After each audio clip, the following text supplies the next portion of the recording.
హుజూరాబాద్ పంచాయతీకి సంబంధించి మరింత సమాచారం మా ప్రతినిధి శ్రీనివాస్ అందిస్తారు. శ్రీనివాస్, తెలంగాణ బీజేపీలో హుజూరాబాద్ పంచాయతీ కాకరేపుతున్నట్టు తెలుస్తోంది. ఈటల వ్యాఖ్యల్ని కూడా మనం చూసాం. ఏ విధంగా అర్థం చేసుకోవాలంటారు శ్రీనివాస్?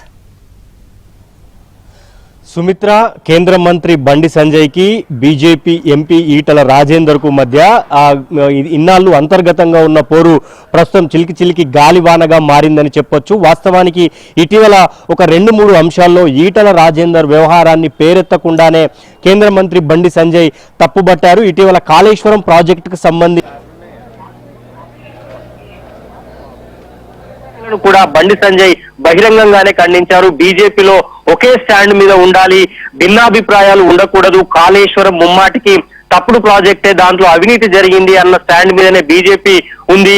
ఎవరికి పార్టీలో ఉన్న ఏ కార్యకర్తకు ఏ ప్రజాప్రతినిధి కూడా వ్యక్తిగత అభిప్రాయాలు ఉండొద్దంటూ మొదటిసారి బహిరంగంగానే ఈటల రాజేందర్ వ్యాఖ్యలను బండి సంజయ్ తప్పుబట్టారు. తాజాగా సైకిళ్ల పంపిణీ కార్యక్రమం సందర్భంగా హుజురాబాద్ లో వివిధ ఈటల రాజేందర్ అనుచరులు బండి సంజయ్ కార్యక్రమానికి దూరంగా ఉన్నారు. ఈ సందర్భంగా బండి సంజయ్ మరోసారి హాట్ కామెంట్స్ చేశారు. ఇక్కడ వ్యక్తుల ఎజెండాగా పార్టీ నడవదు, పార్టీ ఎజెండాగానే వ్యవహారాలు నడవాలంటూ కూడా ఈటల రాజేందర్ను ఉద్దేశించి ఘాటు వ్యాఖ్యలు చేసిన నేపథ్యంలో కొంతమంది ఈటల రాజేందర్ అనుచరులు ఈరోజు షామీర్పేటలో ఆయన నివాసానికి వెళ్లారు. అయితే ఈరోజు ఈటల రాజేందర్ చాలా వ్యూహాత్మకంగా వ్యవహరించారు. బండి సంజయ్కి సంబంధించిన కామెంట్లను తన అనుచరులతో బహిరంగంగానే ఓపెన్ గా తన లైవ్ పెట్టి కూడా కొంత ఖండించే ప్రయత్నం చేశారు. తాము ఈటల రాజేందర్ వ్యక్తిగానే పనిచేస్తాం, పార్టీతో సంబంధం లేకుండా ఈటల రాజేందర్ తోనే ఉంటామంటూ కూడా ఆయన అనుచరులు కామెంట్లు చేయడం బీజేపీలో తారాస్థాయికి వీరిద్దరి మధ్య అంతర్గత పోరు రచ్చకెక్కిందని చెప్పుకోవచ్చు.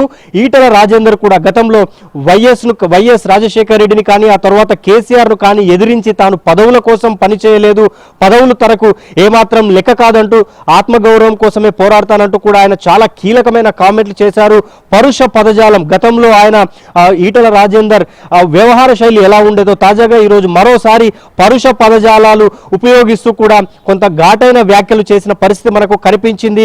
ఈటల రాజేందర్ రొటీన్ గా ఆయనకు కోపం వచ్చినప్పుడు లేదా ఆయనకు అన్యాయం జరిగినప్పుడు లేకపోతే తన పైన కుట్రలు చేస్తున్నప్పుడు వాడే నా కొడక అంటూ కూడా ఆయన కొన్ని కామెంట్లను చేశారు. సోషల్ మీడియాలో హుజురాబాద్ నియోజకవర్గంలో సోషల్ మీడియాలో తన అనుచరుల పైన పెడుతున్న కొన్ని పోస్టుల పైన చాలా ఘాటుగా ఆయన వ్యాఖ్యానించారు.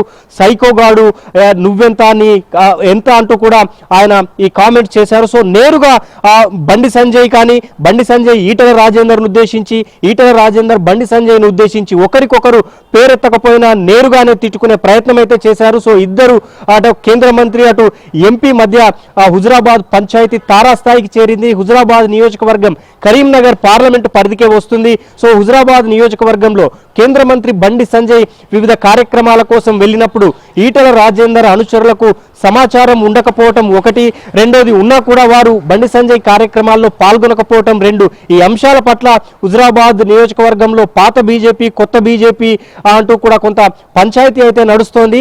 మరోవైపు బండి సంజయ్ కూడా కేవలం మోడీ లేదా బీజేపీ ఎజెండాగానే ప్రతి ఒక్కరు పనిచేయాలి, వ్యక్తిగత ఎజెండాతో వ్యక్తులను పూజిస్తే ఎవరికి టికెట్లు రావంటూ కూడా ఆయన కామెంట్లు చేశారు.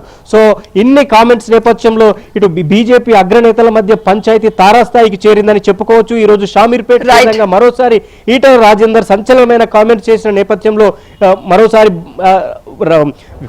వ్యక్తిగత వ్యవహారం అయితే బజార్ను పడిందని చెప్పుకోవచ్చు. Sumitra, right, thank you Srinivas. Etela నివాసం దగ్గర నుంచి మరింత సమాచారం మా ప్రతినిధి రాజేష్ ఇస్తారు. రాజేష్, డైరెక్ట్ గానే ఈటల ఇంత సీరియస్ కామెంట్స్ చేయటాన్ని ఎలా చూడాలి అంటారు? అంటే అమితుమికి సిద్ధమయ్యారనుకోవచ్చా రాజేష్?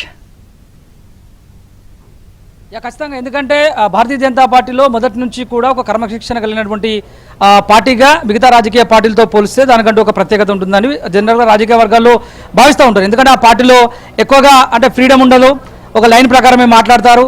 లీడర్లకు కానీ పార్టీ క్యాడర్కి కానీ కింది స్థాయిలో ఉన్నటువంటి కార్యకర్తలకు కానీ ఏవైనా అభిప్రాయ భేదాలు ఉంటే నేరుగా రాష్ట్ర నాయకత్వం లేదంటే జాతీయ నాయకత్వం దృష్టికి తీసుకెళ్తారని చెప్పి ఒక భావన ఉంటుంది. అయితే ఈ మధ్యకాలంలో భారతీయ జనతా పార్టీ కూడా రూట్ మార్చింది. మిగతా పార్టీల నుంచి పెద్ద ఎత్తున భారతీయ జనతా పార్టీలో చేరికలు చేరడము, పాత కొత్త పంచాయతీలు నడుస్తున్నటువంటి నేపథ్యంలోనే తాజాగా హుజురాబాద్లో కేంద్ర మంత్రి బండి సంజయ్ చేసినటువంటి కామెంట్స్ అయితే ఉంటాయో ఆ కామెంట్స్ ని అక్కడి ఈటల రాజేందర్ అనుచరగణం బలమైనటువంటి అనుచరగణం దాదాపు 7 సార్లు అక్కడి నుంచి శాసనసభ్యుడిగా ప్రాతినిధ్యం వహించారు. గతంలో కమలాపూర్ మండలిగా ఉండేది, ఆ తర్వాత బైఫర్కేషన్ తర్వాత హుజరాబాద్ నియోజకవర్గంగా వచ్చిన తర్వాత అక్కడి నుంచి 7 సార్లు అంటే దాదాపు 35 సంవత్సరాల పాటు హుజరాబాద్ నియోజకవర్గం నుంచి తనను ఎమ్మెల్యేగా గెలిచినటువంటి హుజరాబాద్ నియోజకవర్గ ప్రజలందరూ కూడా ఇవాళ ఉదయమే పెద్ద ఎత్తున దాదాపు 2000 మందికి పైగా షామీర్పేటలోని ఈటల రాజేందర్ ఇంటికి చేరుకున్నారు. హుజరాబాద్ నియోజకవర్గంలో భారతీయ జనతా పార్టీ లేకపోవడము, పర్టికులర్గా ఈటల రాజేందర్ ఆనవాళ్లు లేకపోవడము, ఆ గడిచిన ఎన్నికల్లో బీఆర్ఎస్ పార్టీ గెలిచిన తర్వాత ఈటల రాజేందర్కు సంబంధించినటువంటి అనుచరుల పైన బీజేపీ పార్టీ కార్యకర్తల పైన సొంత వారే ఆ దాడులకు దిగుతూ ప్రతిపక్ష పార్టీలో ఉన్నటువంటి పర్టికులర్గా బీఆర్ఎస్ పార్టీలో ఉన్నటువంటి బీఆర్ఎస్ పార్టీ నుంచి గెలిచినటువంటి ఎమ్మెల్యేకు తొత్తుగా వివరిస్తూ పర్టికులర్గా ఈ మధ్యకాలంలో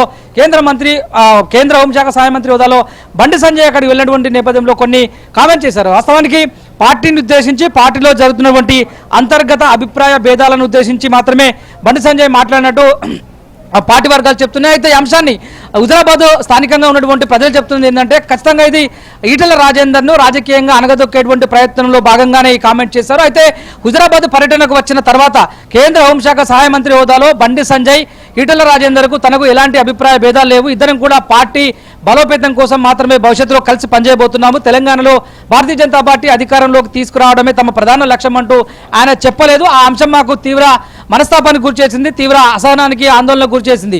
భారతీయ జనతా పార్టీ తరఫున మల్కాజ్గిరి ఎంపీగా ప్రాతినిధ్యం వహిస్తున్నటువంటి ఈటల రాజేందర్ వాస్తవానికి హుజరాబాద్కి రెగ్యులర్గా వెళ్తుంటారు. అయితే మధ్యకాలంలో దేశంలోని అత్యంత పార్లమెంటు నియోజకవర్గంగా ఉన్నటువంటి మల్కాజ్గిరిలో పెద్దగా యాక్టివిటీస్ ఉంటాయి, రెగ్యులర్గా మల్కాజ్గిరికి ఆయన పరిమితం అవుతున్నారు. అయితే హుజరాబాద్లో కూడా బలమైనటువంటి క్యాడర్ ఉంటుంది. బీసీ సామాజిక వర్గం నుంచి ఒక బలమైన నేతగా ఎస్టాబ్లిష్ అయినటువంటి ఈటల రాజేందర్ విషయంలో హుజరాబాద్ ప్రజానికం అంతా కూడా ఆయన వెనక ఉంటూ వస్తున్నారు. అయితే రాజకీయంగా హుజరాబాద్ నియోజకవర్గంలో తమకు ప్రాతినిధ్యం లేదు. బీఆర్ఎస్ వాళ్ళ దగ్గరికి వెళ్తే పాత బీజేపీ వాళ్ళు అంటున్నారు, లేకపోతే ఒరిజినల్ టీఆర్ఎస్ వాళ్ళ దగ్గరికి వెళ్తే మీ నాయకుడు మా పార్టీని వదిలి వెళ్ళిపోయి బయటకు వెళ్ళిపోయి ఇతర పార్టీలో జాయిన్ అయినట్లుగా మాట్లాడుతున్నారు. అంటే ఒక రకమైనటువంటి అవహేళనకు ఇబ్బందులకు గురి చేస్తున్నారు. తమకు న్యాయం చేయాల్సిందిగా రాజకీయంగా తమకు అండగా ఉండాల్సినటువంటి అవసరము ఈటల రాజేందర్ పైన ఉందంటూ వాళ్ళు ఈటల రాజేందర్తో ఇవాళ ఉదయం షామీర్పేటలో సమావేశమయ్యారు. అయితే ఆ సమావేశంలో హుజరాబాద్ నియోజకవర్గంలో ఉన్నటువంటి మండలాల వారిగా అక్కడ స్థానికంగా ఉన్నటువంటి చాలా మంది నాయకులతో కూడా ఈటల రాజేందర్ ఇంటరాక్ట్ అయ్యారు, వాళ్ళ అభిప్రాయాలు కూడా తీసుకున్నారు. అయితే అభిప్రాయాలు తీసుకున్న తర్వాత దాదాపు 40 నిమిషాల పాటు ఈటల రాజేందర్ మాట్లాడేటువంటి ప్రయత్నం చేశారు. అందులో అనేక అంశాలు మాట్లాడేటువంటి ప్రయత్నం చేస్తారు. డైరెక్ట్గా ఇండైరెక్ట్గా అధికార పార్టీలో ఉన్నటువంటి నేతలను, అదేవిధంగా బీఆర్ఎస్ పార్టీ నుంచి గెలిచినటువంటి కౌశిక్ రెడ్డికి, అదేవిధంగా కేంద్ర మంత్రి బండి సంజయ్కి కూడా ఆయన చురుకలంటించేటువంటి ప్రయత్నం చేశారు. ఉమ్మడి ఆంధ్రప్రదేశ్లోనే అప్పుడు ముఖ్యమంత్రితో కొట్లాట చేసినటువంటి చరిత్ర తనది. రాష్ట్రం విడిపోయిన తర్వాత కేసీఆర్ లాంటి పెద్ద నేతను ఎదిరించి బయటకు వచ్చాను, ప్రజల కోసం పోరాటం చేస్తాడు తప్పితే ఈటల రాజేందర్ వ్యక్తిగతంగా ఎక్కడ పోరాటం చేయరు. కడుపులో కత్తులు పెట్టుకొని దోస్తాన్ చేసే వాళ్ళతో పోరాటం చేయడం అనేటువంటి చాలా ఇబ్బందికర అంశం. అయినప్పటికీ కూడా రాజకీయంగా ముందుకు వెళ్ళాలంటే కొన్ని అవమానాలు అవహేళనలు తప్పవు. భవిష్యత్తులో హుజరాబాద్లో రెగ్యులర్గా అటెండ్ అవుతాను, పార్టీ కార్యకర్తలకు తన క్యాడర్కి భరోసాగా ఉంటానటువంటి విషయాన్ని మరోసారి స్పష్టం చేశారు. రైట్.